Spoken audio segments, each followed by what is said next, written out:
¿Ustedes estarían, y usted en particular, estaría dispuesto a aceptar a alguien de Morena, por ejemplo, de candidato, alguien de ellos, de ese movimiento López Obradorista, que se sumara, o cuál es el perfil?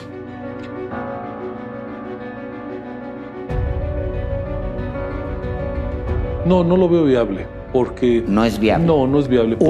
Perdón, pero un Marcelo Ebrard, para decirlo más concretamente. No, no lo veo viable. No es viable. Para mí, y siendo bien respetuosos de las personas y sin descalificar en lo más mínimo los atributos personales, me parece que las personas que están en el núcleo del obradorismo, como es el caso de Marcelo Ebrard, como es el caso de la jefa de gobierno de la Ciudad de México, como es el caso del líder del Senado, de todos mis respetos,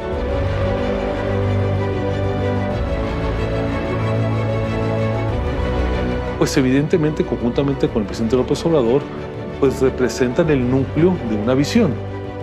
Lo que representa Va por México, lo que impulsa Sí por México es la antítesis de esa visión.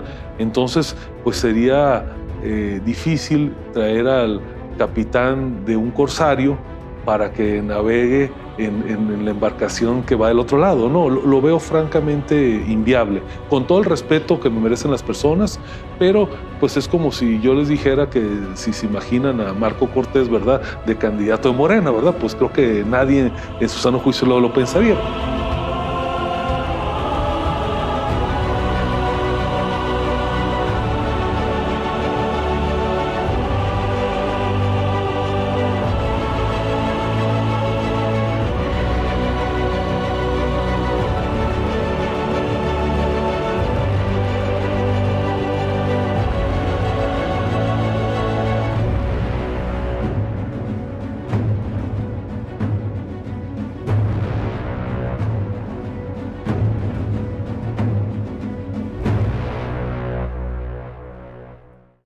Gustavo, muchas gracias por la oportunidad de charlar con este par de periodistas. Más allá de que esto quede, que no va a quedar, es muy importante porque lo que está hoy en curso y sobre lo que queremos dejar testimonio es para la historia. México está en un proceso de confrontación en términos de proyectos. O sea, hay una intensa deliberación pública, a veces no muy grata, pero que revela esta intensidad, creo, la importancia de la discusión pública. Y tú eres un protagonista de esta confrontación de dos proyectos que están en curso. Protagonista clave, nada menos que creador de Sí por México y después de la coalición Va por México. Pero quisiera, antes de hacer preguntas específicas como las habíamos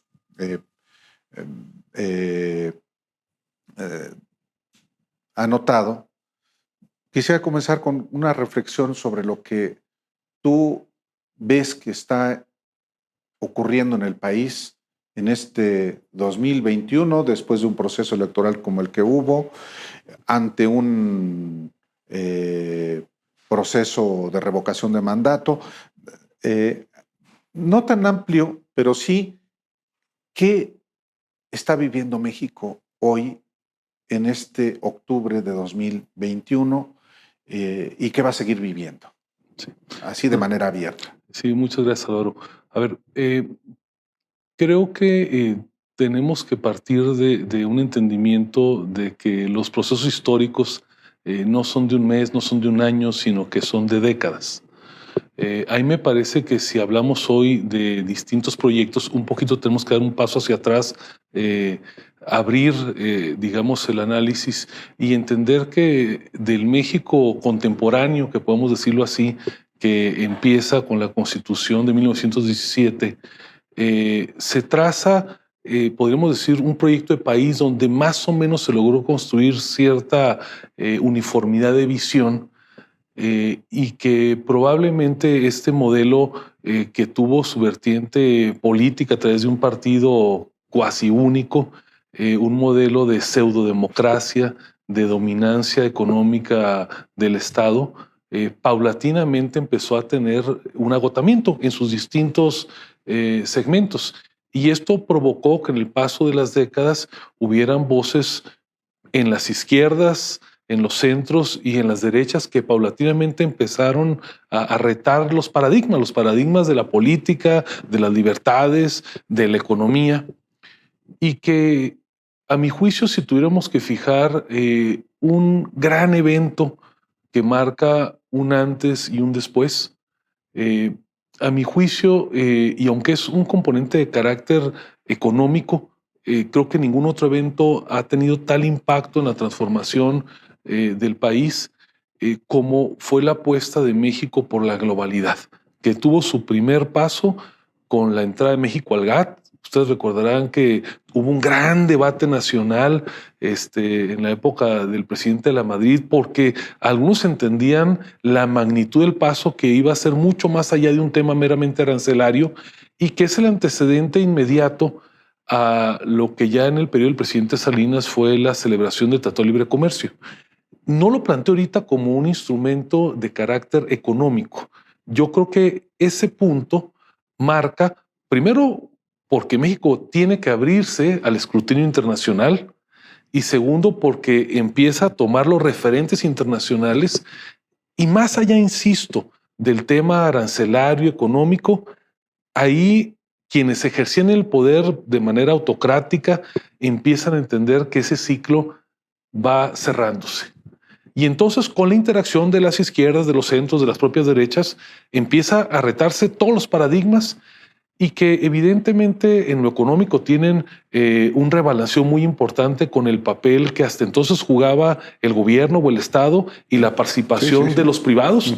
Un dilema que se resolvió de cierta manera a partir del periodo del presidente Salinas y de manera más o menos consistente hacia 2018. También esta apertura hacia la globalidad retó el paradigma democrático. Se empezó a cuestionar si de un partido de Estado o cuasi único, donde se permitía el fraude patriótico incluso para mantenerlo, ¿verdad?, era válido o no. Y paulatinamente, insisto, con muchos actores ahí, particularmente la izquierda, nos permitió ir transitando a una democracia como la que hoy tenemos, imperfecta, pero a final de cuentas competitiva, donde sabemos que hoy llega el gobierno, para bien o para mal, con todas las deficiencias, quien gana con votos, a final de cuentas. Y también creo, algo que se reflexiona poco, plantea nuevos paradigmas en el ámbito de las libertades, desde las periodísticas hasta las económicas. Viene un proceso creciente donde cada quien en su ámbito empieza a reclamar mayores libertades. Los empresarios de participar en sectores que hasta ese momento eran estratégicos o prohibidos, desde la banca hasta la minería y hasta la producción de energía eléctrica, que recientemente está tanto en el debate. Y también empieza un rompimiento de paradigmas en el ámbito, por ejemplo, de la libertad de expresión. Desaparecen estas figuras que inducían monopolios, como la compañía que producía el papel y lo distribuía, y si te portabas mal, pues te retiran el papel y con eso de facto te podían coaccionar en tu libertad editorial. Entonces, a mí me parece que este ciclo que empieza, insisto, con el entrada de México al GATT y que tiene un súper lanzamiento a partir de la entrada en vigor del Tratado de Libre Comercio, marca el inicio, primero en cierta convergencia y luego empieza también a tener su agotamiento de lo que hoy está en discusión, de cuáles son los dos proyectos de país. Creo que algo que rescatamos poco es que hoy en el país la decisión fundamental de la apertura a la globalidad es universal. De hecho, en la campaña del 18 presidencial y en la del 21 no podemos encontrar un solo debate, incluso del que voy a calificar como el obradorismo, retando el paradigma de la globalidad. De hecho, el primer acto formal del candidato triunfante, no presidente electo, es enviarnos un representante para darle continuidad a la negociación del TEMEC. Y hoy mismo, en el obradorismo, el paradigma de la globalidad está aceptado. No es poca cosa, es un gran consenso nacional que en el mundo no existe, incluso en economías que reconocemos como ultracapitalistas. Y en México hoy ese no es un tema de debate. Entonces yo rescato que dentro de la diversidad, que ahorita abordaremos otros temas, en esto que probablemente es el elemento más definitorio y que hoy se está retando en todo el mundo, México sí tiene en tirios y troyanos una visión compartida. Y digo, no es poca cosa, hay que preservarlo porque a partir de ahí hay muchas cosas que se pueden construir. ¿En dónde empieza a haber discrepancias? Por un lado, las dimensiones, la estructura y la incidencia que tiene que tener lo público frente a lo privado. Más allá de exabruptos, de calificativos verbales, yo creo el gran debate es el papel que tiene que jugar el Estado en el desarrollo de las personas, en el desarrollo del país. Y para mí ahí sí claramente hay un debate. Lo digo tratando de ser cuidadoso en las expresiones, que el obradorismo trata de rescatar una visión donde se le da al gobierno primero más centralidad. Hay una clara animadversión a los órganos autónomos, reguladores. Se trata de hablar de una centralidad del ejercicio del poder ejecutivo. Y por otro lado, se trata de rescatar este elemento de la rectoría económica del Estado. Al final de cuentas, lo que recientemente está en el debate de la reforma eléctrica, más allá de los detalles cosméticos, transitorios, es qué rol le corresponde al Estado en esa parte. Y final de cuentas, digamos, el otro elemento que yo veo que hoy está en el debate es cómo se lleva la vida democrática. ¿Cómo se lleva la vida democrática si tiene que ser digamos, con un liderazgo de creciente influencia, déjenme decirlo así, que ocupe todos los espacios, que concentre todas las razones? Y parecería que la estrategia, si no los dichos, la estrategia del obradorismo está encaminada a esa vocación y un poco rescatando las costumbres del ejercicio del poder que se vio en México en los 70s, en los 60s, donde hay un gran ejercicio, ahora legitimado por los votos, pero a final de cuentas concentrado en una persona que no tiene más límite que la vigencia sexenal, por decirlo de alguna manera. Y otra visión donde yo me ubico, que busca que en la vida democrática sea multipolar. Es decir, tiene un lugar desde luego importante el ejercicio del poder desde el poder ejecutivo, donde veo que tiene que haber otros nodos relevantes en órganos autónomos, reguladores, desde luego el poder ejecutivo, el legislativo, el judicial, pero también una presencia creciente de la sociedad civil. En la visión en la que yo me ubico es donde el balance apuesta más al individuo que a la presencia del Estado. Desde luego que reconozco y creo que nadie en su sano juicio podría pensar que podemos regresar a una visión tipo Adam Smith donde el mercado todo se acomoda y nada más el Estado nos cuide que nos matemos unos a los otros. El secreto está en el balance, en donde está más presente la libertad individual y en donde lo colectivo se sobrepone. Para mí, a final de cuentas, ese es el verdadero debate que subyace en todo lo anterior.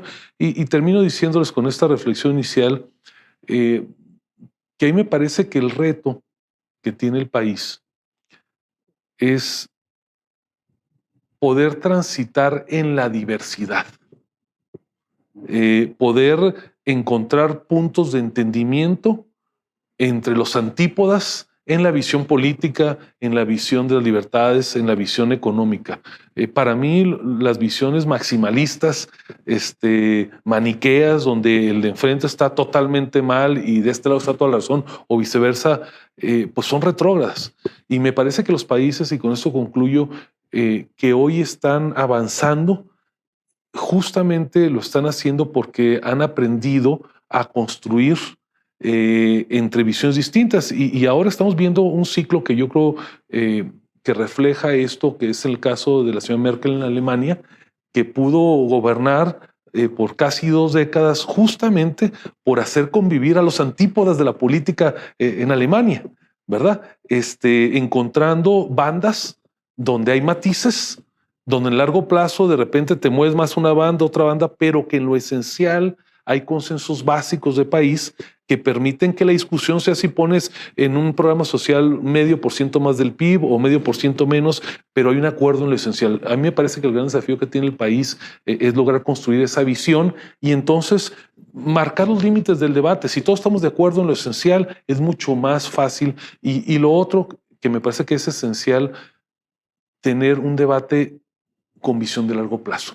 Normalmente, si nos ponemos de acuerdo a dónde queremos llegar, el resto es hacer aproximaciones sucesivas de cómo llegar a ese punto.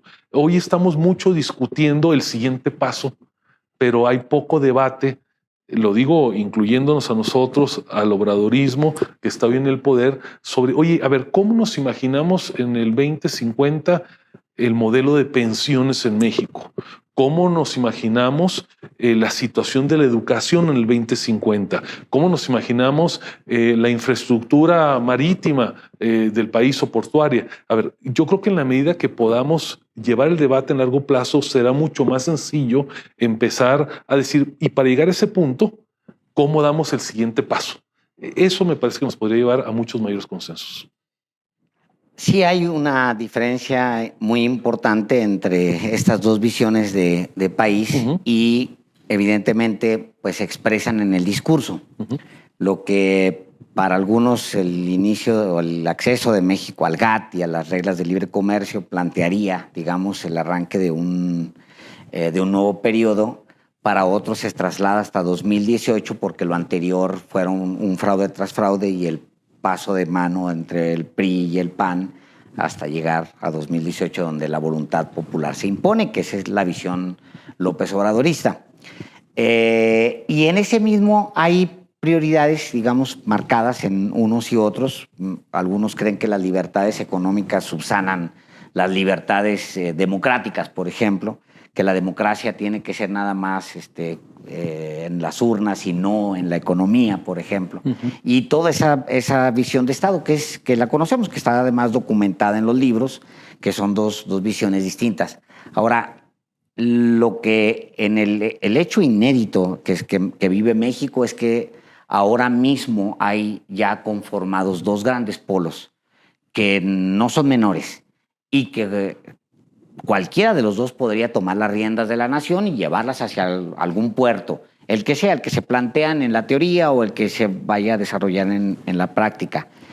Yo le pediría, Gustavo de Hoyos, que nos detallara, de acuerdo como usted lo ve, qué es digamos, el primer frente en donde está el López Obradorismo, usted cómo lo ve, sin pasiones, descriptivo, y cuál es este otro polo que se ha armado y en el que usted confía y apuesta.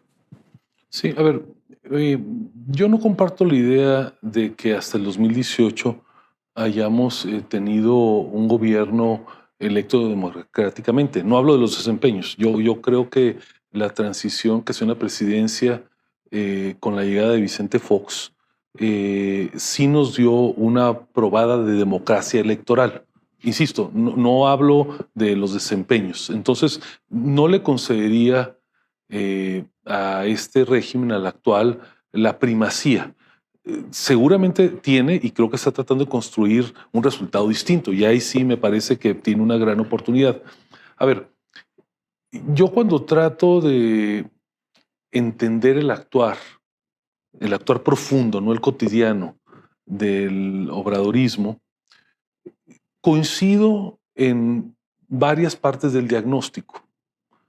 Coincido en que no se podía posponer por más tiempo en el país la pobreza ancestral, hereditaria, lacerante, alimentaria de millones de mexicanos.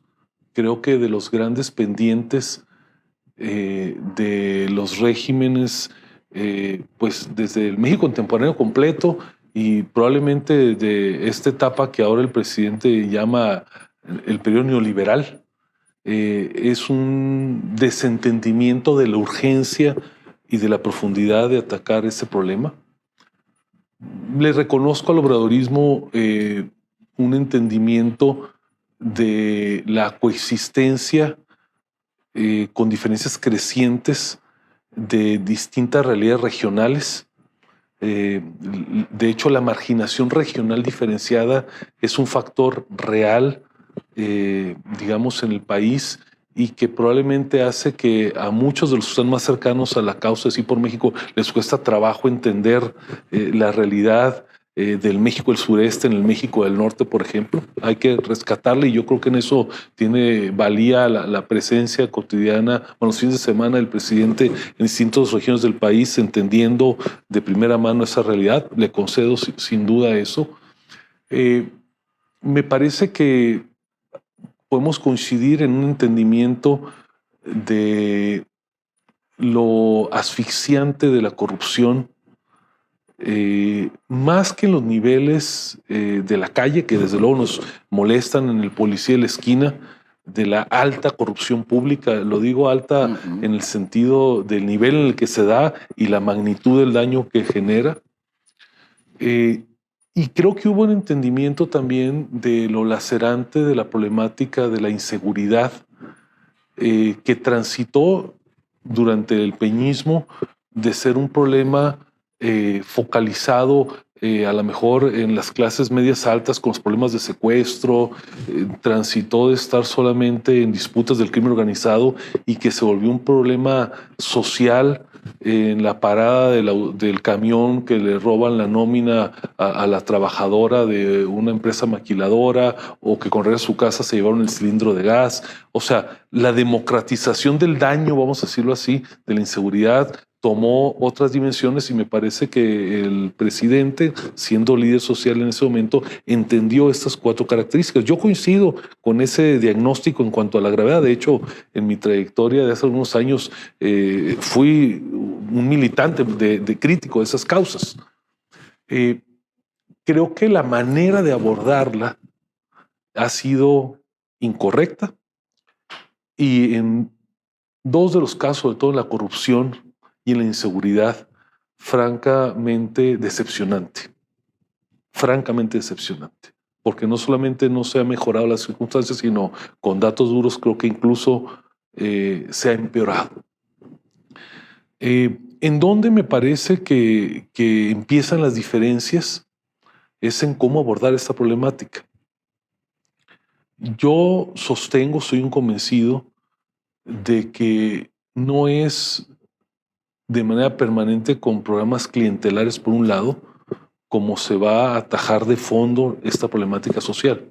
Coincido en que tiene que haber programas de corto plazo, pero que tienen que tener una visión muy distinta de la actual, que no remedien, es solamente dar el pescado del día. Hay una gran carencia de programas habilitantes que puedan hacer que la gente salga de esa realidad y eventualmente en algún momento de su vida deje de requerir la tutela del apoyo público. Creo que la visión es muy cortoplacista y a la larga no va a mover una realidad, solamente cada vez va a requerir mayores recursos públicos porque inmoviliza a muchas personas, a muchas familias, incluso de vivir de la ayuda social. Insisto, no estoy en contra de esa ayuda, digo que le falta una visión de largo plazo. También me parece que hay una animadversión injustificada al éxito empresarial, a las grandes empresas, a la creación legítima de riqueza. Yo soy de los que pienso que para poder mantener un estado de bienestar, donde haya salud universal básica, donde haya educación de calidad, donde haya programas sociales, se requieren empresas y particulares que tengan una actividad altamente rentable y adecuadamente gravada, desde luego. En este país hoy hay condiciones que no permiten, salvo casos excepcionales, que sea altamente rentable y está pésimamente gravada, porque hay grandes huecos que no pagan algunos que tendrían que pagar, y hay cargas excesivas en muchos, sobre todo en la pequeña empresarialidad, en los profesionistas que pagan mucho más allá de lo razonable. Entonces, el enfoque de cómo financiar la visión me parece que es bastante erróneo y por lo tanto me parece que está conducido de manera inequívoca al fracaso. Pero donde más diferencias tenemos es en la visión de cómo se viven las libertades. Yo sí creo que hay una gravísima regresión en los últimos años en la vivencia de las libertades, en las libertades individuales básicas como la de expresión. Yo tuve notorias diferencias gravísimas con el presidente Peña Nieto, pero nunca tuve una grave verbal de su parte, cosa que sí he encontrado, igual que muchos comunicadores, en el presidente López Obrador. Y también me parece que hay una regresión importante en las libertades económicas. No soy un libertario en el sentido clásico de que el Estado desaparezca, pero sí me parece que en el siglo XXI, claramente, incluso los países que tuvieron una organización comunista o socialista cada vez más entienden que no se puede construir un estado de bienestar si no se fomentan estas libertades.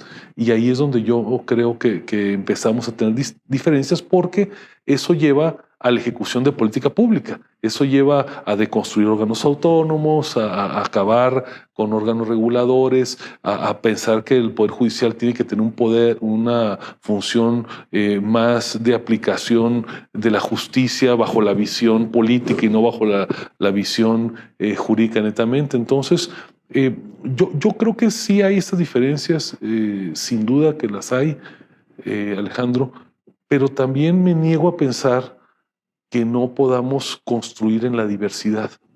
A mí me parece que el verdadero reto que tiene el obradorismo es entender que es una corriente política, desde luego trascendente para la vida del país, seguramente tendrá una vigencia temporal importante.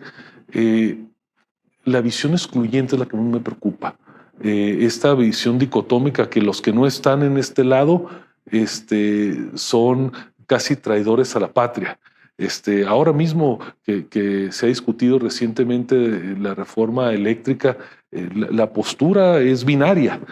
Si no estás de este lado, eres traidor a la patria. A mí me parece que el gran reto es construir en un país que tiene crisoles étnicos, religiosos, regionales, y por qué no también políticos, cómo encontramos puntos de vista de convergencia, de menos agravio, y que permite encontrar un camino de unidad.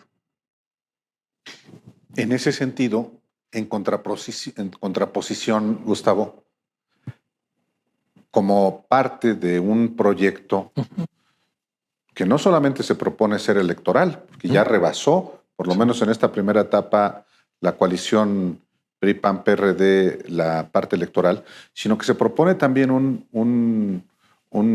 una coalición legislativa y eventualmente la conquista del poder público para diseñar políticas públicas. ¿Cuál es, justamente en contraposición a lo que has dicho del obradorismo, lo que ofrece la opción, la alternativa al obradorismo? A ver, la visión que nosotros estamos impulsando desde Sí por México es la visión de un México ganador para todos. El México del fracaso, del agravio, que es el que sustenta la visión de esta cuasi religión, déjeme decirlo juguetonamente, que es la 4T, su antítesis, que es a la que le apostamos en Sí por México, es la visión de un México ganador, que ofrece oportunidades de prosperidad. Lo digo escogiendo las palabras oportunidades de prosperidad, no que te la da, oportunidades de prosperidad para todos. ¿Cómo hay oportunidades de prosperidad? Porque tengas educación de calidad, porque tengas seguridad en tus bienes y en tu familia, porque tengas un retiro digno, porque tengas una salud universal garantizada. Y yo creo que ahí está la diferencia de fondo en la visión, en la habilitación del individuo para que construya su propio destino, que es, digamos, el núcleo del pensamiento liberal contemporáneo, vamos a decirlo así, contra una visión que se funda más en la presencia omnipresente, valga el calificativo, del Estado. Ahora, es bien importante porque cuando hablamos de sí por México y va por México, a veces nos quedamos en lo táctico. Oye, en tal gobernatura se va a dar para acá o para allá. Eso es decisiones tácticas. Lo importante son los para qué. Y esa pregunta que recién me haces creo que da justamente en el tino. ¿Para qué estamos haciendo esto? Porque hay una visión de país distinta, que es la de la construcción del México ganador. Para mí ese es el pensamiento rector. Lo demás son acciones tácticas. Y ya que estoy hablando de eso, y sin pretender adelantarme demasiado, para llegar a la construcción de una visión del México ganador del 2050, ¿qué vamos a hacer o qué estamos haciendo? A ver, primero, estoy convencido que en el 2024 este país merece el primer gobierno de coalición de su historia. No estoy hablando de alianzas electorales, estoy hablando del primer gobierno de coalición como tal. Hasta ahora ha habido una participación de uno u otro opositor, desde que llegó el presidente Zedillo, que invitó al procurador Lozano Gracia, o cuando llegó Fox, o sea, Francisco Gil, pero no hemos tenido un solo gobierno de coalición. Esto está teorizado por Diego Valadez, lo planteó en su momento en el ámbito político Mario Fabio Beltrones. Yo soy un convencido que la cita del país con la historia, y lo voy a decir con todo cuidado, para los dos grandes grupos que aspiran a la dominancia está en construir un gobierno de coalición. Incluso creo que el liberalismo tiene que entender ese reto. Y desde luego lo tiene que entender y lo entiende, me parece ya va por México. Ahora, ¿qué necesitas para construir un gobierno de coalición? Y me empiezo a acercar hacia atrás, pues llegar al poder. Y para llegar al poder se necesita una alianza electoral. La visión que empujamos desde Sí por México, no hace mucho nos hemos posicionado en ese sentido, tan cerca como el mes de octubre próximo pasado, es una gran coalición electoral que debería de incluir, y digo debería porque eso habremos de verlo en los próximos meses, al menos con la visión del 2024, no digo del 2022, a los tres partidos que integraron en el 2021 a Va por México, en orden de su fundación, el PAN, el PRI y el PRD, y a Movimiento Ciudadano. Ese sería el deseable. Alguna otra tal vez, pero cuando menos eso sería el deseable. Ahora, ¿qué va a llevar esta nave que se va a llamar Va por México, que es el instrumento táctico para llegar a un gobierno de coalición?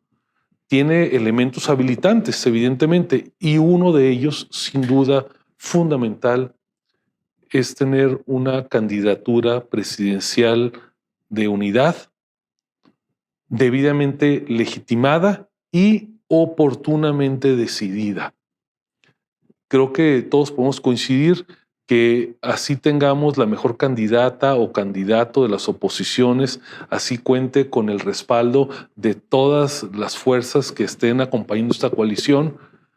Si no es una nominación oportuna, será difícil que pueda ser exitosa. Entonces tenemos el reto de la idoneidad, tenemos el reto del método de cómo procesarlo, pero además tenemos el reto de la oportunidad en la decisión. Si no tenemos un buen candidato, el procesamiento es el adecuado para que tenga un verdadero respaldo, y si no lo hacemos a tiempo, si falta cualquiera de esas tres cosas, está condenado al fracaso.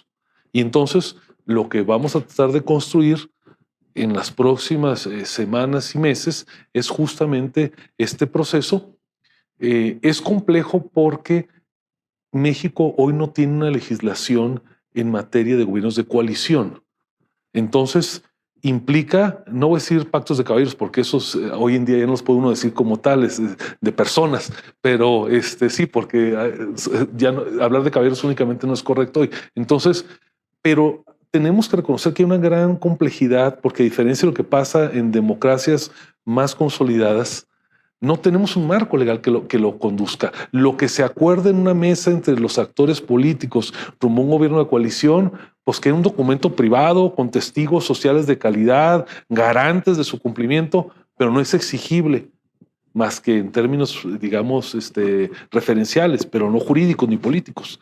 Entonces, hay un gran desafío, Álvaro, en ese sentido, pero yo creo que vamos a enfrentarlo, espero de manera exitosa, y que a fin de cuentas los electores en el 24 van a poder, espero, diferenciar claramente dos visiones de país y desde luego los liderazgos, candidata, candidato de uno y otro lado, que son los vehículos, pero lo más importante, y no quiero citar aquí a Reyes Heroles, pero lo primero es el proyecto y luego el hombro a la mujer que lo encabeza. Y yo creo que ahí es donde tenemos que ubicar el debate, ¿no? ¿Ve usted una batalla por los destinos de la nación?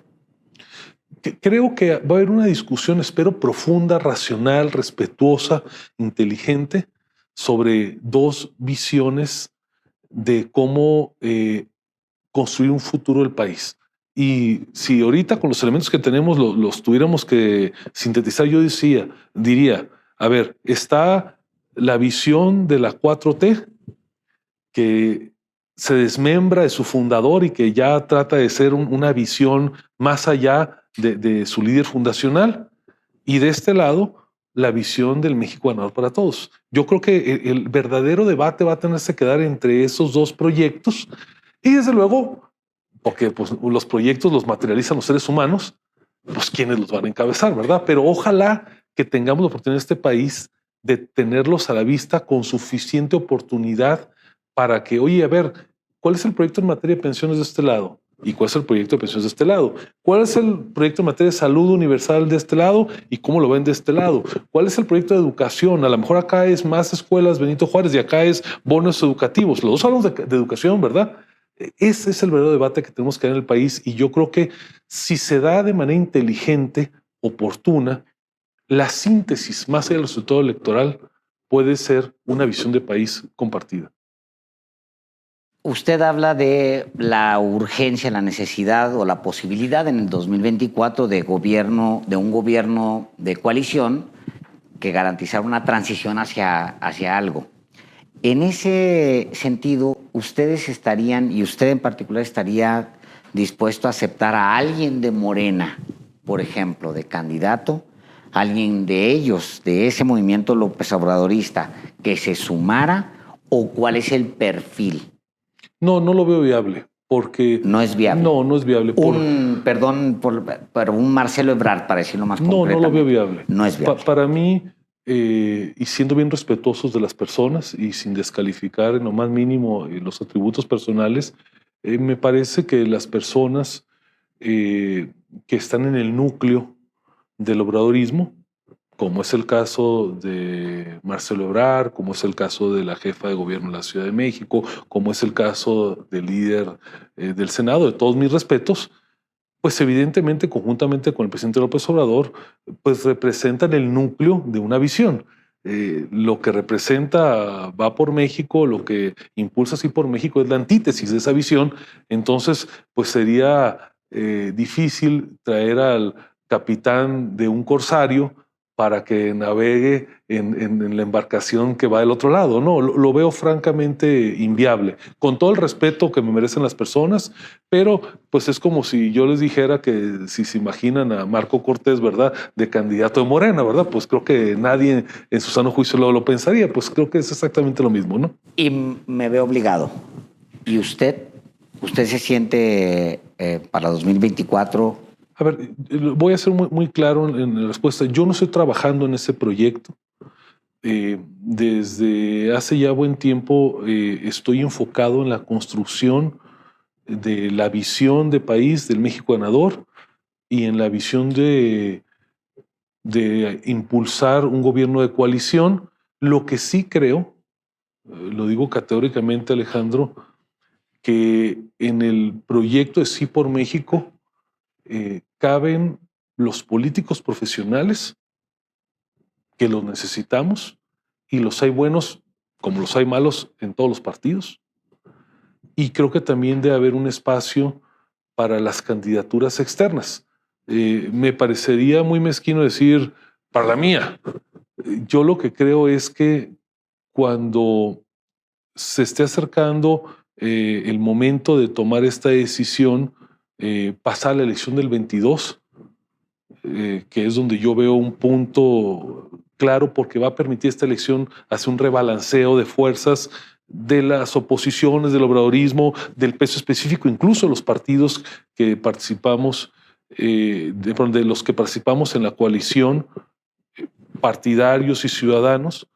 Yo creo que habrá un momento ahí de rebalanceo, de ver qué significa y qué representa cada uno en lo personal y como organizaciones, y seguramente ahí habrá que, no voy a decir las corcholatas porque me parece muy mala expresión, pero el bagaje que hay de posibles candidaturas. Entonces, hoy por hoy, para ser muy concreto en la respuesta, yo estoy 100% enfocado en construir la visión y construir el método para alcanzar un gobierno de coalición. Esa creo que es la tarea que me toca.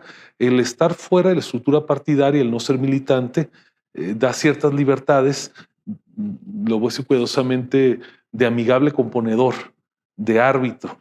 Y un poco si algo lo podemos reivindicar en el papel de Sí por México, de la tarea de Claudio X González, de la mía y de la de muchos otros, es desde esa circunstancia que nos permite estar cerca sin ser parte beligerante, para citar al comandante Marcos, sin ser parte beligerante, poder ayudar a construir esa visión, ¿verdad? Para plantearse un proyecto como el que está en construcción, un México ganador hacia el 2024, en esta idea de gobierno de coalición, con una candidatura presidencial de unidad y con candidaturas externas para otros ámbitos para la representación popular en las cámaras, ya hay un antecedente. El antecedente que fue insólito, que pudiera formalizarse legalmente una coalición como la que se logró. No hay antecedente. Sí. Había una coalición informal de cogobierno entre el PAN y el PRI. Pero vaya, no me quiero meter en más Honduras a ese respecto. Pero hay un antecedente. El antecedente es el 2021, una coalición que se propuso arrebatarle a Morena y a sus aliados la mayoría en la Cámara de Diputados, que no lo logró, pero sí lo logró arrancar distritos que de otra manera no hubiera sido posible que ganaran PRI y PAN. Ustedes tienen, porque así lo diseñaron en la coalición, digamos, el mapeo. Y traigo esto a cuento porque este antecedente sí es muy importante para lo que se está construyendo. La articulación de esfuerzos que comenzaron, que quizá conviene que nos los puedas recordar, Gustavo, aunque ya lo hemos platicado, pero en esta coyuntura, ¿cómo empezó este proyecto que se materializó para las elecciones del 2021 y que, aunque no logró ganarle la mayoría a la Cámara de Diputados, sí erosionó electoralmente a Morena y a sus aliados? A ver, yo creo que la coalición Va por México tiene muchos entregables, unos evidentes, otros no tanto, unos inmediatos y otros mediatos. Sin duda, el primer entregable fue romper el paradigma de que era imposible una coalición electoral entre el PRI y el PAN y entre el PRI y el PRD. Me explico. En varias elecciones estatales e incluso en elecciones federales ya era bastante frecuente que se dieran alianzas entre el PAN y el PRD. Pero nunca se había presenciado una alianza en lo local o en lo nacional entre el PRI y el PAN. Tampoco nunca entre el PRI y el PRD, por sus propios orígenes. Entonces, había que derrumbar el muro, digamos, esta leyenda, superar el mito del PRIAN, para decirlo con toda claridad, y entender que en una democracia madura, las alianzas, para empezar, no son matrimonios eternos y obedecen a circunstancias. salvo la democracia norteamericana, que es binaria, ustedes saben, de dos partidos, en las democracias modernas, asiáticas, europeas, es bastante frecuente que los antípodas formen gobiernos de coalición, sobre todo en los regímenes parlamentarios. Y sí fue un gran paso, lo digo con claridad, lograr superar este miedo y lograr también superar la visión de algunos de los santones, lo voy a decir de esa manera, de los partidos. Hay personajes en el PAN, en el PRI y en el PRD que en su evolución personal y política no se sentían evidentemente cómodos con esa posibilidad. Nosotros ayudamos en que en varios de esos partidos, sus órganos de gobierno, procesaran la aceptación. Litigalmente hicimos cabildeo desde la sociedad civil, primero en el llamado y después en el convencimiento. Ustedes recordarán que en distintos momentos el PRD modificó sus estatutos, el PRI tuvo que hacer un Consejo Político Nacional y el PAN su consejo. Y nosotros de la sociedad civil, Sí por México, tuvimos un activismo muy intenso para que esta decisión se diera. No era tan visible todavía la coalición, pero fue una etapa sumamente compleja y que estuvo además en varios momentos a punto de fracasar, lo digo con claridad. No fue fácil procesar esta aceptación por temas que van desde lo ideológico hasta lo pragmático, ¿no? Simplemente hacer una coalición de las dimensiones que finalmente se construyó implicó un recorte de espacios de nominación. Un presidente de un partido de oposición como el PAN o con el PRI tiene una baraja mucho mayor de posiciones para conceder a sus militantes cuando va solo que cuando va en coalición. En la medida que es una coalición tan amplia, para empezar, pues los candidatos a las gubernaturas son menos, los candidatos a las diputaciones federales son menos, y entonces hubo que superar este cálculo, digamos, razonable que hacen los políticos profesionales de conviene y que no conviene. A veces nos cuesta trabajo entender que un político profesional pues dedica su vida a acceder a posiciones. Como un empresario busca acceder a generar productos y servicios y venderlos competitivamente. Entonces, ese es el paradigma que hubo que romper. Ahora, yendo un poquito hacia atrás a la génesis de esto. Para empezar, habría que recordar que hacia el segundo semestre del 19, lo que leíamos, Alejandro, Álvaro, prácticamente en todas las crónicas periodísticas, en los cafés, como dirían los clásicos, en los mentideros políticos, era que una expresión recurrente, a mí me tocó escucharla: ¿dónde está la oposición? O la oposición no existe, está desarticulada, y desde Palacio Nacional además decían moralmente derrotada. Esa es la realidad del escenario político del país que teníamos durante el segundo semestre del 19, ya que había tomado cierta tracción y logrado imponer varias decisiones trascendentes para el país, el obradorismo.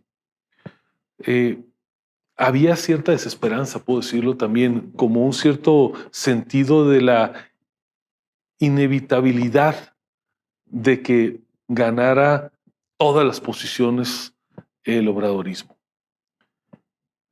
Y yo creo que aquí se ha rescatado poco el valor que tuvo, primero, que algunas voces, primero aisladas, dijeran, búsquenle cómo. Y yo rescataría en junio, si no me falla la memoria, el desplegado que suscribieron un grupo de intelectuales, de académicos. Ustedes recordarán, se publicó en un par de medios, a página completa, es únanse. Para mí eso, más allá de la opinión que cualquiera pueda tener de cada uno de los suscriptores, podemos tener afinidad o no con su línea ideológica, para mí es un paso bien importante porque varios decidieron por primera vez en su vida hacer un llamado con carga político-electoral. Usted lo sabe muy bien que con frecuencia pues, la crítica se hace desde una postura de neutralidad. y algunos dieron este paso. Yo rescato este hecho porque me parece que hacia adelante reivindica una práctica que en otros países es bastante extendida, que sin perder credibilidad, objetividad, un periodista, un medio o un intelectual desde la academia pueda legítimamente articular una postura. Yo creo que es parte de la evolución y que eso no te descalifica de por vida, ¿verdad? Acuérdense cuando Bernardo Chapa, por ejemplo, decidió ser candidato, pues la mitad de los intelectuales y periodistas dijeron, ya se perdió para siempre. No, a ver, yo creo que ahí hay un momento importante de cambio de paradigmas y para este movimiento en particular creo que fue un llamado bien importante. Nosotros lo rescatamos, ya veníamos trabajando desde meses atrás en el telón de la pandemia, reuniéndonos con mucho cuidado, casi en la clandestinidad, porque hay ejercicios que si se revelan antes de tiempo, como una buena película de cine, una obra de teatro, pues pierden el ángel, ¿no? Si salen antes de la luz de lo debido. Pero este ejercicio ayudó mucho, dio, déjeme decirle, una articulación racional a lo que a lo mejor sería como un esfuerzo meramente pragmático lo que estábamos haciendo. Y condujo a que el día 20 de octubre de 2020, porque va 2 20 de octubre importantes, pero hablo del 20 de octubre del 2020, se presentara públicamente Sí por México. Y el mensaje principal que en ese momento se envió es: aquí hay una agenda, incluso, y es la primera vez que lo verbalizo de esa manera, es la visión embrionaria del México ganador que ahora estamos postulando, la agenda del 20 de octubre de 2020. Y esta agenda, que en muchos sentidos está bien acabada, era más cortoplacista porque era una agenda de cara a una elección inmediata, de fuerte carga legislativa porque era el reto principal, es el llamado que, complementado con el llamado de los intelectuales, nos da la masa crítica para el tramo final de la construcción de Va por México. Ya yo les diría, antes de esa fecha, el 20 de octubre, había muchas reuniones, pero se veía como una coalición de pequeña escala, de mínimos legales, de 75 diputados. Todavía para esa fecha pensamos que sería mejor el nombrecito de una coalición parcial flexible, que así lo define el Código Electoral, y es el 25% de las posiciones. En este caso había 300 distritos uninominales, 75. Los intelectuales, más una agenda concreta, un para qué, es lo que empieza a dar la masa crítica para pasar a un entendimiento de máximos, que como ustedes saben llegó a tener 230, 229 distritos de 300 en un acuerdo legal suscrito y un acuerdo táctico en otros 30 y tantos distritos, particularmente Querétaro y Guanajuato, donde por razones tácticas meramente no se dio, pero había un entendimiento de cuál es el partido que tenía la mayor competitividad y que finalmente además fue exitoso el planteamiento. Entonces, para efectos prácticos, pasó de esta pequeña visión a hacer un acuerdo de facto prácticamente de 270 de 300, podríamos decir casi universal, y de 11 de 15 gobernaturas, en algunas, como el caso de Guerrero o el caso de Nuevo León, no fue los 3 partidos, pero yo les diría de 13 de 15 se dio, y el dato que menos se ha rescatado, de prácticamente el 85 de las más de 2,000 alcaldías que se disputaron en ese momento. O sea, sí se logró al final una coalición de gran calado. Luego, cuando ex post revisamos los resultados, yo siempre trato de segmentarlos digamos, en distintos lineamientos o líneas. A ver, creo que fue razonablemente exitosa en la misión principal, que era maximizar las posiciones en la Cámara de Diputados. Si hubiéramos logrado la coalición con MC, no hay duda que hubiera habido mayoría. No se logró por distintas razones. No es tan sencillo como sumar diputados de unos y otros. Sumar los votos se hubiera generado muchos más distritos. Simplemente el caso de Jalisco, que es el más paradigmático, se entregaron a Morena 6 de los 21. Los otros se dividieron entre Va por México y MC. Si hubieran estado juntos, hubieran ganado sin duda los 21. Y esa circunstancia, o la gobernatura de Campeche, o muchas más. Entonces, creo que en términos de la Cámara de Diputados fue exitosa, aunque podríamos haber logrado mucho más. Los hubieras, pues ya no existen. Fue poco exitosa en las gobernaturas estatales. Ahí el aprendizaje, y es un aprendizaje que tendrá que ser aprovechado en el 22, es que no basta con repartir territorios por partido. Hay que construir coaliciones en cada estado. En el aprendizaje, si ustedes revisen un mapa mental, ¿qué fue lo que ocurrió? La coalición. Sonora le toca al PRI, Sinaloa le toca al PRI, Campeche le toca al PRI, Baja California le toca al PAN. Y entonces, aunque sí hubo un acompañamiento, no hubo. Se asignaron territorios en base a competitividad electoral. Claro. El aprendizaje, que vamos a tratar de maximizar ese aprendizaje en el 22 y en el 23, es que tiene que haber coalición profunda en cada estado. Déjeme decirlo de esta manera.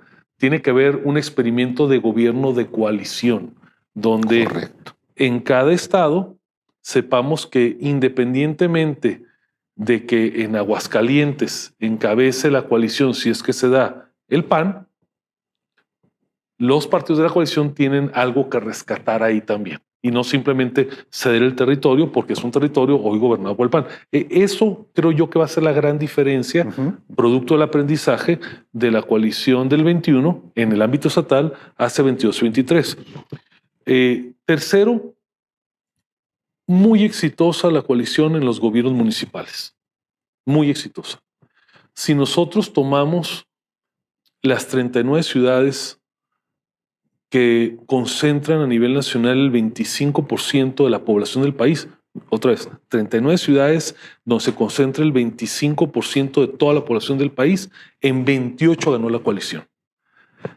Y cuando sacamos un subgrupo todavía más escogido y quitamos de donde hubo elecciones estatales para aislar, digamos, la elección municipal como el centro de la atención pública, ahí fueron casi todas las que se ganaron.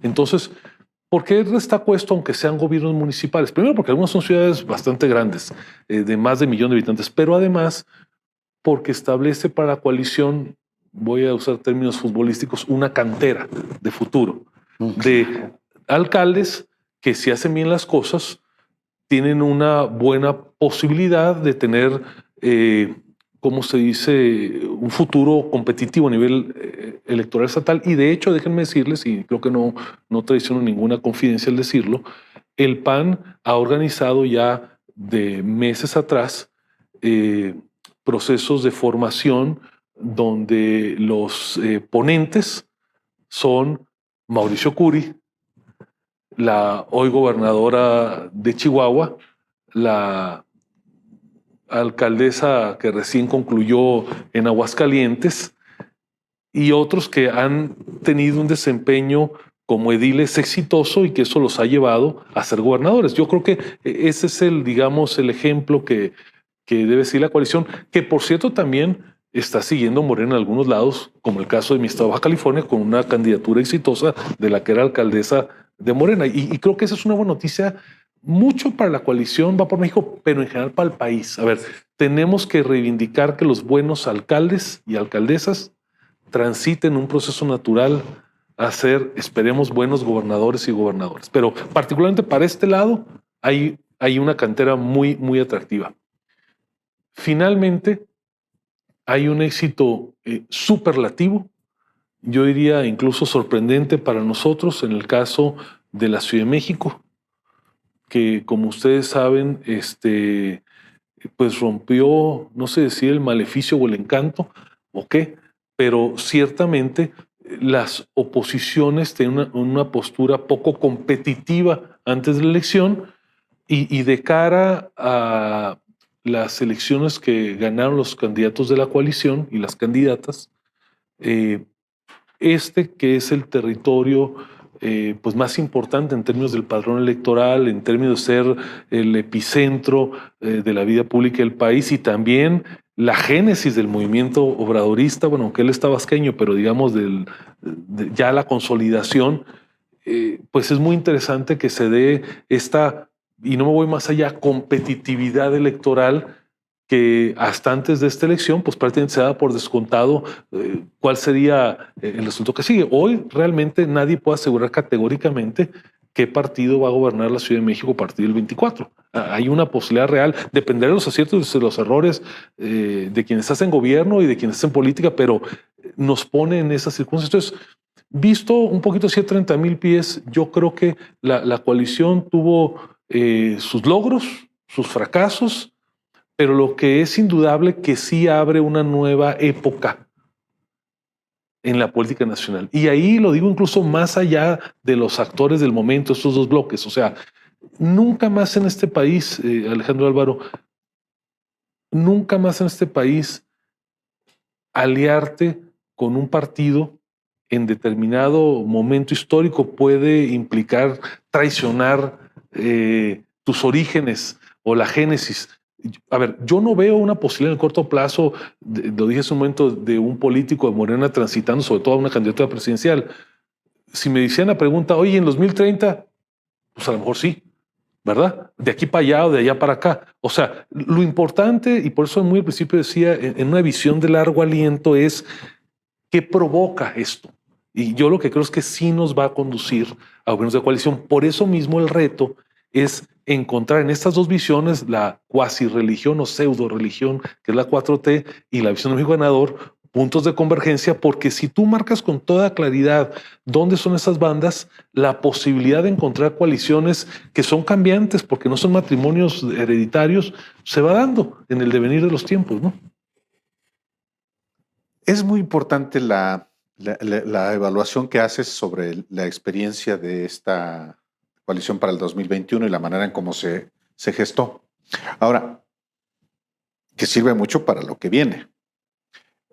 En las primeras pláticas cuasi clandestinas, como las definías en la casa de Claudio X González, llegó a participar Margarita Zavala y llegó a participar Dante Delgado. Dante Delgado y MC finalmente tenían una designación estratégica para la elección del 2021, que ya fue perfilada, yo lo sabía desde abril del año pasado, desde antes. Y seguramente Dante Delgado dio sus razones en las reuniones que tuvieron. Y Margarita Zavala había la expectativa de que obtuviera el registro de México Libre, que estaba por ley impedida a aliarse. Ahora, la posibilidad de que MC pueda incorporarse a esta coalición del México ganador es real. Te lo pregunto. Sí, a ver. Primero, déjame reivindicar un par de situaciones que me parece son relevantes. La invitación a Margarita y a Fausto, que fueron quienes llevan la representación de México Libre, estuvo desde un principio sujeta a una condición resolutoria que si el INE no les daba, y luego el TRIFE, el Tribunal Electoral del Poder Judicial de la Federación, el registro, en ese momento cesaba en automático su participación. Pero además en la construcción de la coalición, déjenme decirlos, desde la primera hasta la última reunión había dos momentos. De hecho, las reuniones estaban como en dos bloques. La parte ideológica programática y la parte táctica electoral. En la parte ideológica programática, México Libre era parte de pleno derecho. En la parte táctico electoral no participaban porque era claro que aún obteniendo el registro, ellos no podían ir en ninguna coalición. Entonces, literalmente cuando pasábamos el punto 3 de la hora del día, buenas tardes y adiós. Así se participó por ellos, porque había un claro entendimiento que de ahí en adelante ellos no están en la ecuación. Y yo rescato que había la madurez de Margarita y de Fausto para entender que en esa parte ellos no eran parte de la ecuación. Y literalmente, citando a Fox, aquí no era comes y te vas, sino punto 3 y te vas, porque ya no vas para adelante.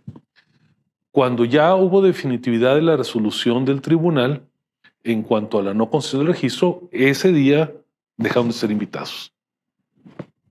Porque desde el primer día se planteó de esa manera. Hay que rescatar, aunque ese es otro tema, la madurez que tuvo el PAN y particularmente su dirigente Marco Cortés para, en el ámbito político, reconstruir una relación que, como ustedes saben, estaba profundamente lesionada, y también hay que reconocer la altura de Margarita Zavala de, después de ser candidata presidencial, ir a la calle a competir. Pudo haber sido cómodamente solamente por lista, y ella decidió a la calle a competir, lo cual, a ver, no es poca cosa, y lo digo además de afinidad personal, porque me parece que es un gesto político de altura. En el caso de MC, yo creo que es importante aquí reivindicar que nunca nos engañaron. Correcto. En el proceso de gestación de la coalición, nosotros empezamos, Claudio y yo, con entrevistas uno a uno, con los liderazgos formales y en algunos casos con los liderazgos fácticos de algunos de los partidos, o históricos, para decirlo más bonito. La postura del fundador de MC fue desde un momento clara, contundente, inequívoca, de que no iba a ir a la coalición. Y nosotros insistimos en que nos permitiera encontrar afinidades en lo programático e ideológico y hacer la lucha en lo táctico electoral. Yo creo que aunque fracasamos en lo táctico electoral porque no lo logramos convencer, y digo no lo logramos convencer porque no nos decimos engañados, nunca estuvo aquí, nosotros tratamos de traerlo para acá. Y cuando hubo que tomar la decisión, que se dijo, para tal día es el, perdón el anglicismo, el deadline, ese dijo, les dije que no y es no y gracias. Y se vale, ¿no? Se agradece la claridad. En donde sí me parece que hay mucho que rescatar, y yo creo que las votaciones de los próximos años lo van a evidenciar en el Poder Legislativo y las acciones de inconstitucionalidad lo van a acreditar, es en lo ideológico programático. Y entonces yo creo que va a nutrir este bloque de 3+1, ¿verdad?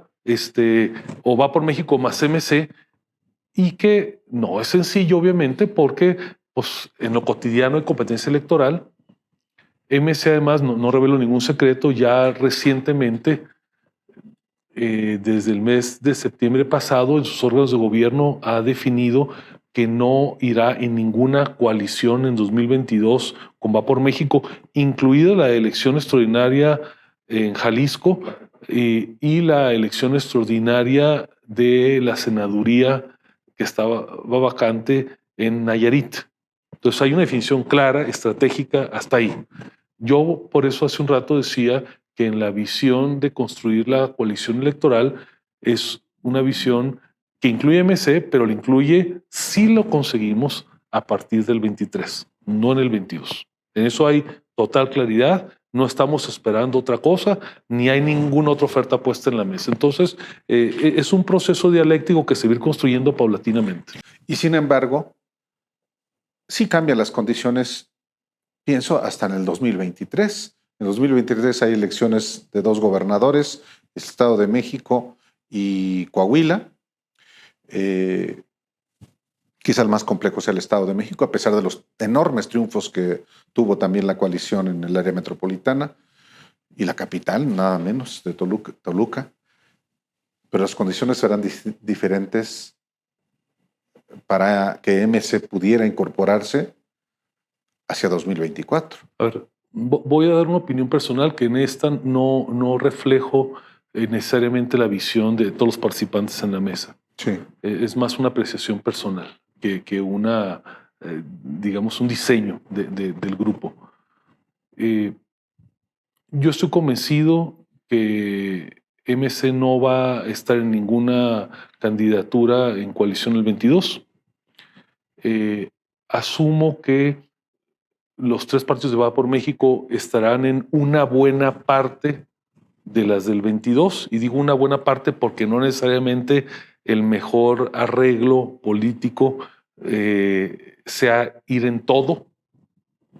Entonces, se maximizará la coalición de los 3 partidos donde convenga que haya y donde no. No es aquí como que agarramos parejo y todo nada, es táctica electoral.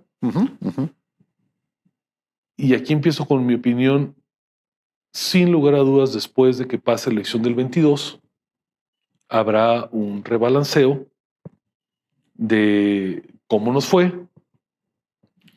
Estas elecciones son fundamentalmente de gobernadores, salvo el caso de Durango, que son también 25 alcaldías, y de Quintana Roo, que son 20 y algo, me parece, diputaciones locales. Las demás son únicas, son de gobernador solamente.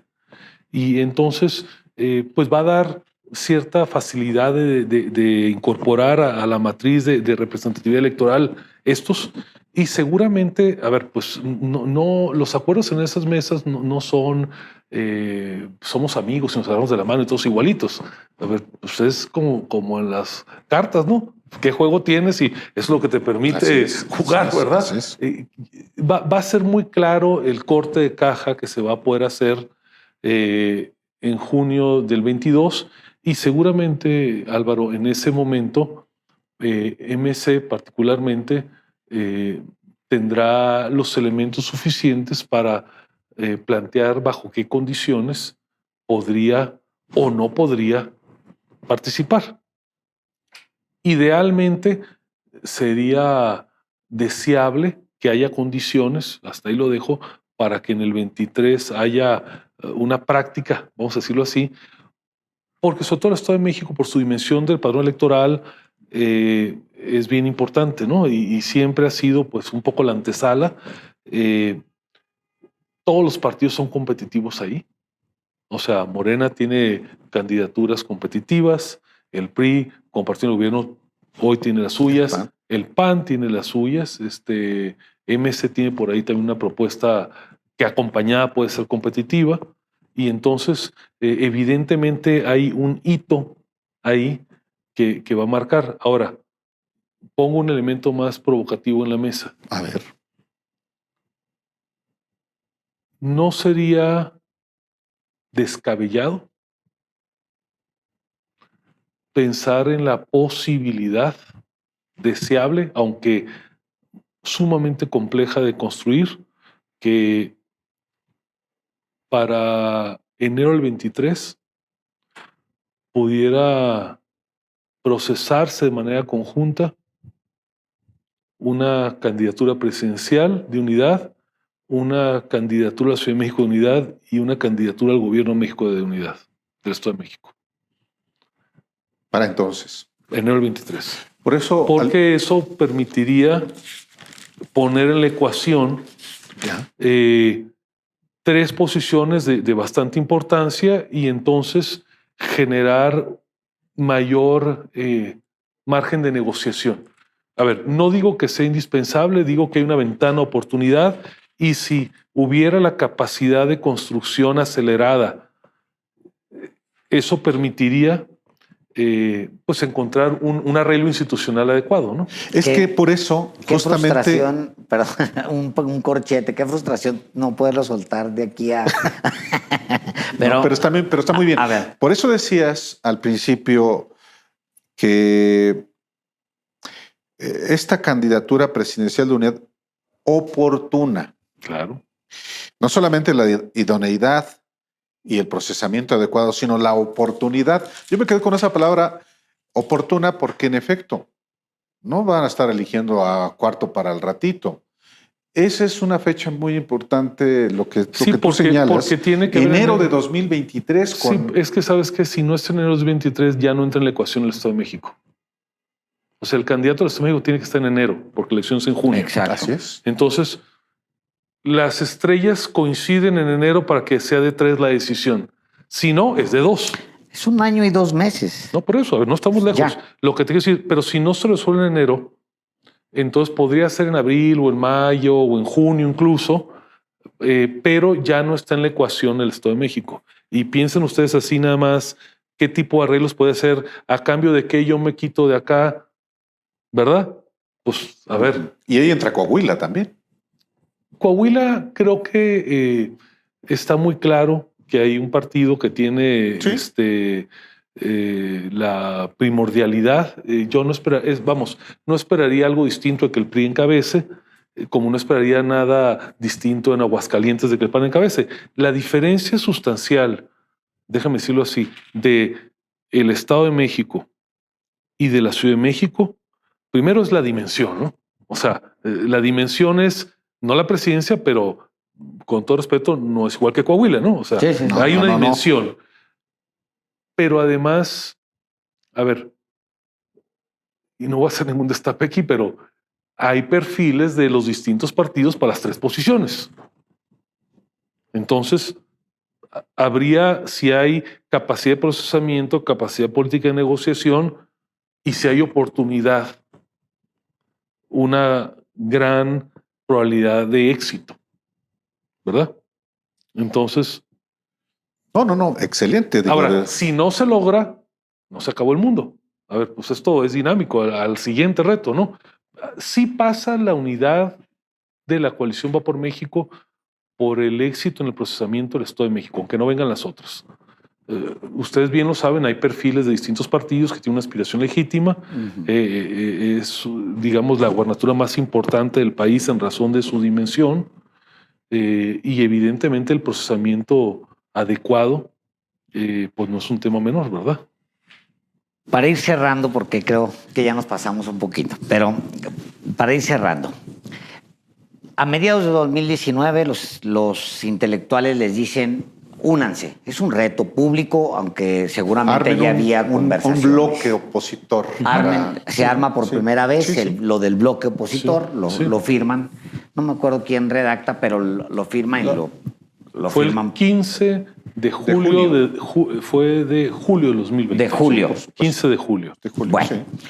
en ese momento los intelectuales asumen, digamos, la paternidad de por lo menos ideológica de la coalición. Ustedes han estado acompañados siempre por una parte importante del empresariado mexicano. Eso es un hecho. Incluso los orígenes profesionales suyos son en ese sentido. Ahora son intelectuales, los empresarios. Hay 3 partidos que en su momento han estado muy cerca de tener el poder federal, es decir, o lo han ejercido, que es PRI, PAN, PRD, muy cerca casi. Para algunos, pues en 2006 se ganó, para otros no. Mi pregunta es, ¿los empresarios siguen dándole acompañamiento a lo que está sucediendo con los esfuerzos de Va por México, Sí por México? ¿Y estos intelectuales siguen dando acompañamiento a lo que está sucediendo al interior de cara a 2024? A ver, rapidito una reflexión. No solamente son partidos que han estado cerca de ejercer el poder, sino son los 3 partidos históricos del país. A ver, podrían ser competitivos y ser de reciente creación. No es un tema menor, digamos, la historicidad de los 3 partidos que está reunida en la coalición. Morena, que es muy competitivo electoralmente, pues tiene 6 años. Entonces, esa es una nota adicional. Ahora, el empresariado no es un elemento militante en Sí por México. Las organizaciones empresariales, desde el CCE, pasando por la Coparmex y por las otras confederaciones, no participan corporativamente en Sí por México. Lo digo categóricamente, ni sus presidentes tienen un representante, delegado o algo que se les parezca.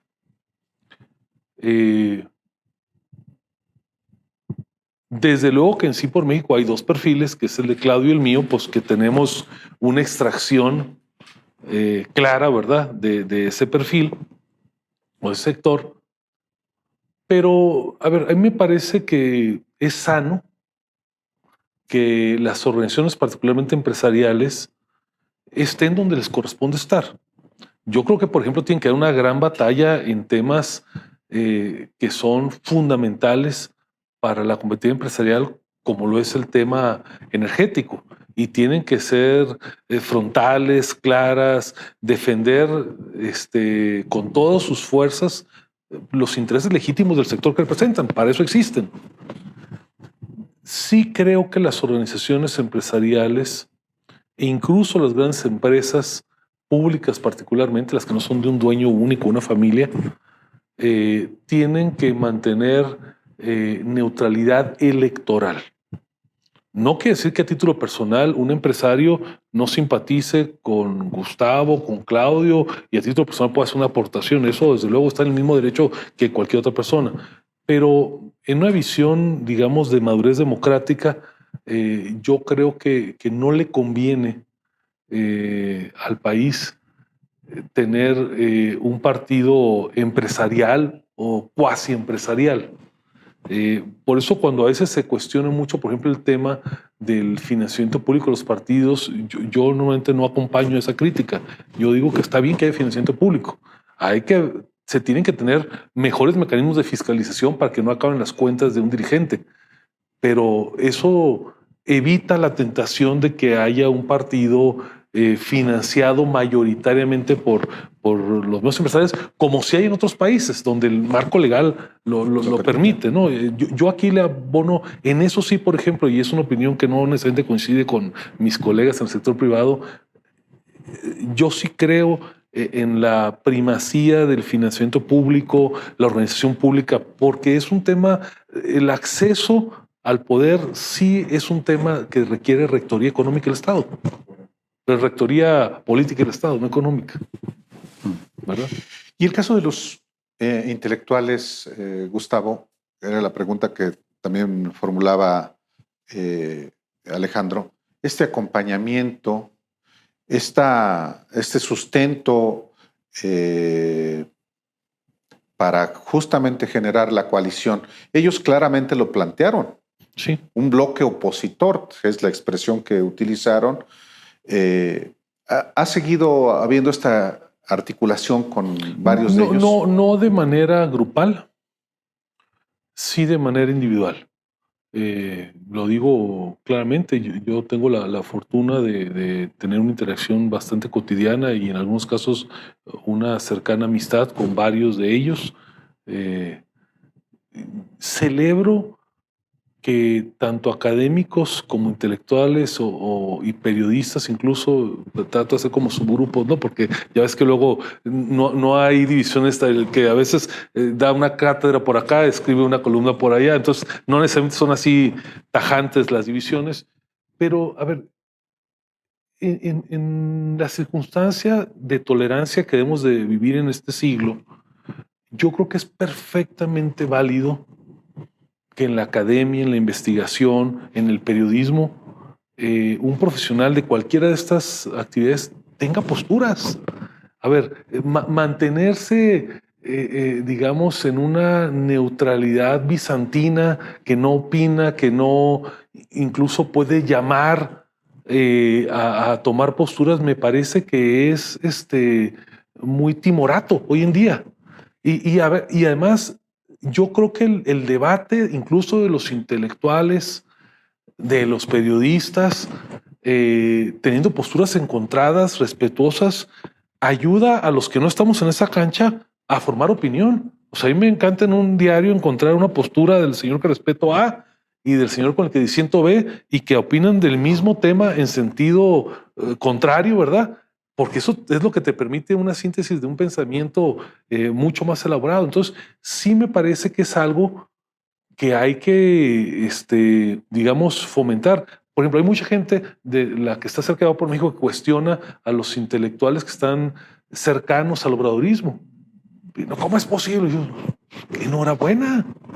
O sea, qué bueno que hay y quienes se definen y si escriben en tal o cual medio, está bien, se vale. A ver, tenemos que superar esos puritos del siglo XIX y XX, de que no puedes cruzar la raya porque pierdes objetividad. Se vale, y se vale que Carlos Loret tenga sus posturas, y se vale que los tenga la jornada, y se vale que los tenga. Sin embargo, a ver, es lo que tenemos que evolucionar como país.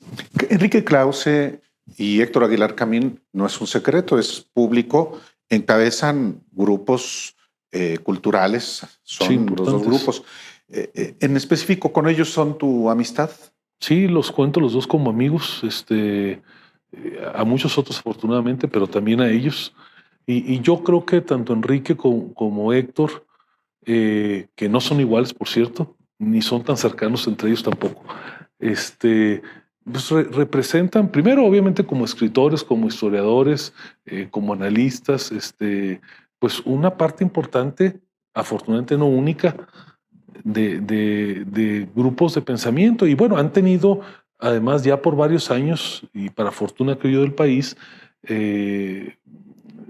revistas, y otros ahora son muy exitosos también sus portales, ¿verdad?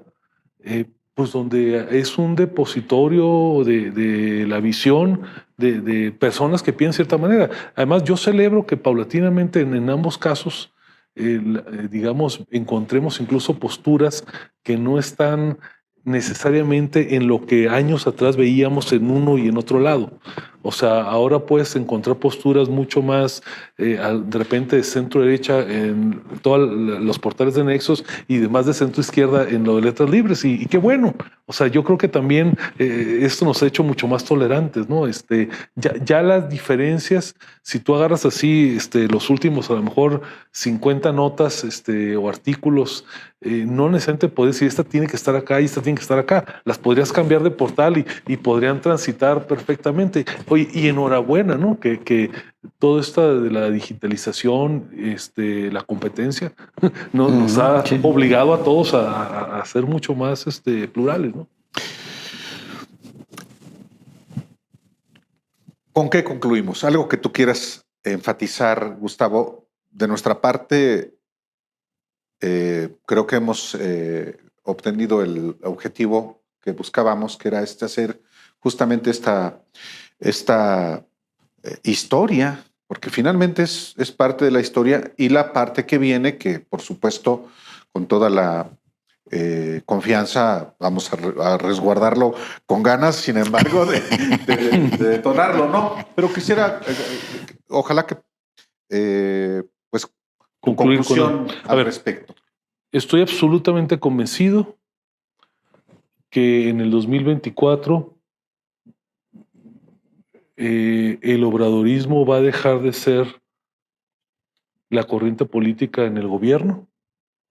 Estoy absolutamente convencido que va a ser un movimiento político que va a mantener una representatividad razonable, una visión del país complementaria, y mi apuesta personal es que logre evolucionar a estadios de mayor tolerancia, de mayor complementariedad.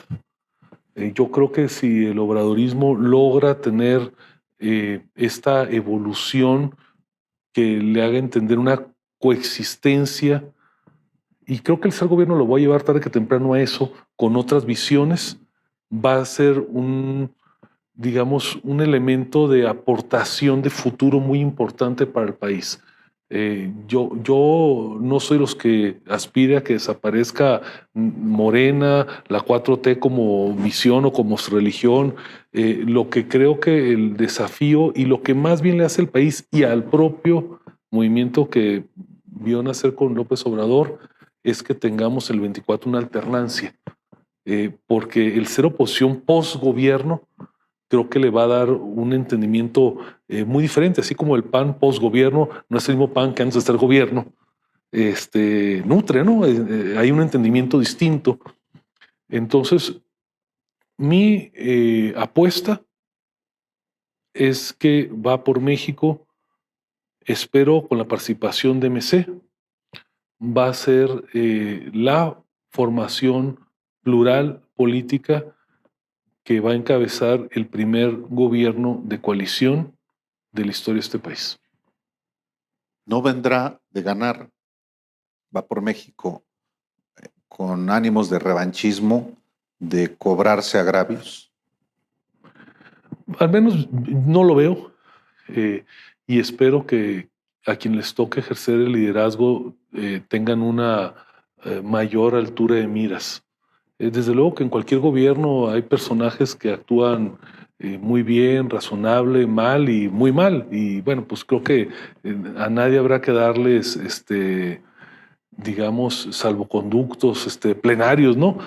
Pero yo en general me parece que una vez que sea la transición en el 24, va a ubicar al obradorismo y al movimiento que encabeza el presidente y que espero tenga una estructura post-liderazgo, digamos, carismático, que tenga un curso más institucional. Yo creo que en esa transición, si la logran dar de una manera exitosa, le va a aportar mucho al país. Creo que las visiones que dicen hay que echarlos para siempre, desaparecerlos para siempre y no tienen lugar, pues pecan de lo mismo que ahora vemos a los más radicales de aquel lado, ¿no? Y creo que el reto del país es, de verdad, y soy un convencido, construir en la diversidad. Ahí es el secreto, construir en la diversidad, unidos en lo esencial y entendiendo que la vida democrática se vale ser diferente y hay que celebrar las diferencias, procesándolos de una manera civilizada, respetuosa, con respeto al Estado de Derecho, y en eso me parece que está el futuro del país. Tan, tan. Excelente. Listo. Muchas gracias. No, al hombre. contrario, muchas gracias.